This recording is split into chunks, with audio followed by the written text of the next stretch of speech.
The right buyer might come around, but the buyer has been waiting for the right opportunity to happen and come along. And if you don't believe that, take a look at the numbers. Now, we're still in a seller's market. However, there's a huge amount of houses that are on market that are just not selling. I have two of them. They're overpriced for where the value is. Now, you can have a stubborn seller, you can have a stubborn buyer, and ultimately you don't have a house being sold. That's because if the value doesn't come in for what the buyer will pay for, your house will not sell. If your house is overpriced, buyers will look at it, but they won't put an offer on it, period. It's just common knowledge, common sense. If you think that we're going to wait for the right buyer to come along and see the value and put an offer at your price that you think it's worth, you're sadly mistaken. And I see it happening all the time. My sister, she's in real estate too, wrote offers on houses this weekend below list price with a lot of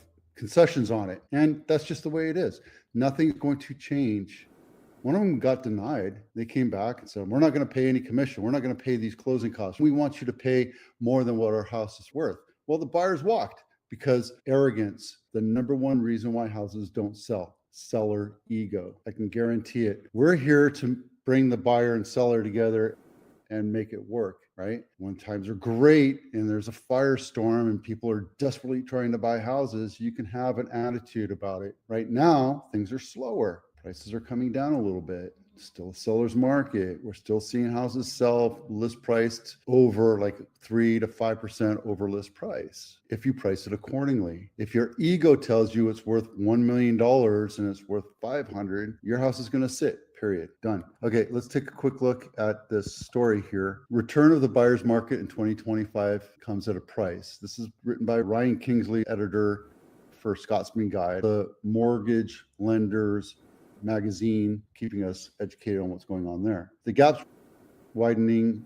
Home sellers outnumbered buyers in the market by 36%, up from 35% in August. So there's more sellers than there are buyers. So it calls it a buyer's market, but here in the Bay Area, it's not. It's still a seller's market because prices are going up. Houses are still selling. We're going to go into that. We have the 12 Bay Area chart. Market definition of a buyer's market is having at least 10% more active sellers than buyers, technically. Our rule of thumb is anything over 6 months. If your market, whether it's a zip code, a county, a city, is going over 6 months, then you're in a buyer's market because houses are overpriced and they're just sitting on market for way too long. Oftentimes, the buyer ends up winning the negotiation because they have options. It's no longer a feeding frenzy and you have 17, 20 offers. You're lucky if you get one offer. And now the buyer is taking advantage of that, saying, you know what, I'm going to write 2 offers. Is it ethical? Not necessarily, but you know what?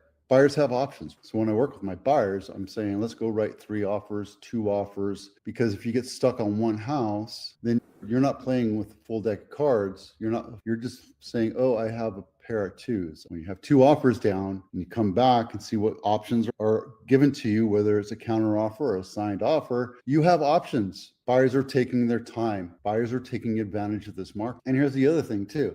If both offers come back and they're not what you want, walk. Go look at another house next weekend, right? It will happen. You can write an offer, deny it. When they come back with a counter offer that's ridiculous. And guess what? In 7 to 10 days, that listing agent will come back to you and say, hey, I think we need to talk. And you're like, too bad. We've already moved on. We already have offers on 2 other houses and they don't even want to talk to you anymore. You should have taken my offer when I gave it to you. And that's how it is today.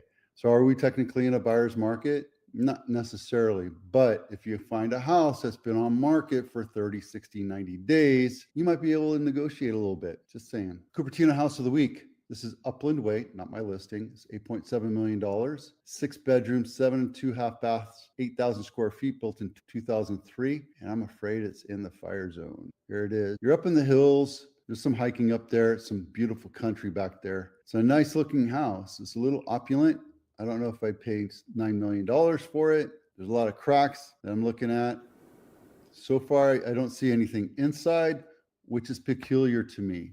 I don't know what the inside looks like. You're not giving me a reason to go inside to go look at it. Crazy. Willow Glen house of the week. This is Willow Glen Way, which is a busy street. $1.7 million, 2 bedroom, 2 bath, built in 1938, and it's on a tiny lot, I think. It's been on market 47 days because you can't do much with it. It's not even 5,000 square feet. A standard lot, 6,000 to 8,000 square feet. So this house is going to sit for a bit. If you're looking for a 2-bedroom in Willow Glen, this is going to go off as a steal. I can bet you that'll go in about 1.2, 1.3. Luxury home of the week is in Napa. And if Napa, you can get stuff at 95 cents on the dollar on the average. So if this thing pops and sits for a bit, you're golden. But imagine having a vineyard, having a ranch house out there, a measly $25 million, 7-bedroom, 8.5 baths, 8,600 square feet, just built, 5 acres. It's custom. It's in the East Hills of Napa. This gorgeous monstrosity. Look at this thing. It's just beautiful. That's the front of the house. Nice raised flower beds, nice outside living pergola with electric heat. I like that. That's a beautiful house, guys. It's all over the place. That's an ADU. It's a garage, an ADU. That's your entry, I guess, to the main house, and then your ADU, and then probably a little storage shed. But you don't get the vineyards around it. Maybe something you don't want. You could probably buy it on top of it. There you go. I want to show you something real quick. Months of inventory, 12 Bay Area County. This is the one that I measure out here. And November is not exactly accurate. It's close because we're towards the end of the month. Thanksgiving is coming and we're on our way. Napa has the longest lived housing market right now. We've definitely in a buyer's market. Napa is 75 days on market, which is still nothing. 6 months is 180 days. That's why I'm saying we're still in a seller's market based on stuff that we've done for the last 50, 60 years. This is 6 months inventory. I think we're good over here. Everything in the Bay Area is good, mainly because we have such a huge and strong economy here that it's hard for us to understand what it's like in other communities like Las Vegas or St. Louis or Austin. 6 months to sell a house. Some people lose their patience. I suggest you don't. It takes time to sell a house. Be patient, right? For example, like in Blossom Valley, where I live, 19 days on market on average. There were 3 closings this week. There were 4 new listings put on market, right? So there are 7 put into contract this weekend. So if you price it right, your house is going to sell. My suggestion is always price it below where you think it's going to go, and you never know what's going to happen. There's a fear. I understand that psychology and the fear that goes on and what's going on in your head as a seller. Well, if it's 1.9, that they can come down a little bit. But if I list it at 1.8, they're going to come down. And what happens if they give me an offer at 1.7?